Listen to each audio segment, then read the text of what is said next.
Je suis maman de 6 enfants. Je sors d'une grande maladie. J'avais un cancer, donc j'en sors il y a quelques mois. Donc pas pu travailler, pas pu rien faire, mis à part suivre mes traitements, etc., etc. Donc élever 6 enfants avec rien entre les mains, c'est pas simple. Du premier jour où je me suis retrouvée dans cette situation comme ça qui m'est tombée en fait sur la tête, j'ai contacté donc Jean-Claude et Janine de l'association Adir, qui ont répondu présent tout de suite et qui m'ont jamais lâché jusqu'à aujourd'hui. De l'association Adir nous a apporté une grande aide.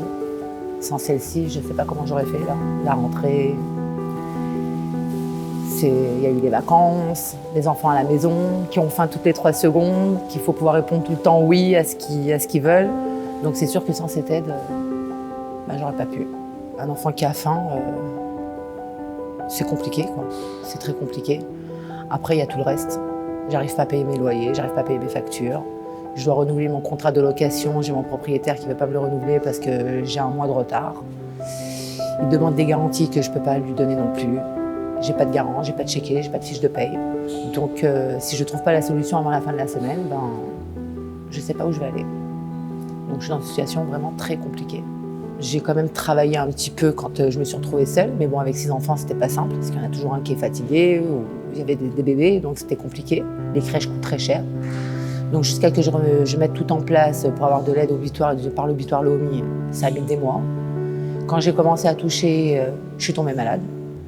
Une maladie qui a duré quand même plus de 4 ans, qui aujourd'hui me laisse énormément de séquelles, au niveau psychologique, au niveau nafchi.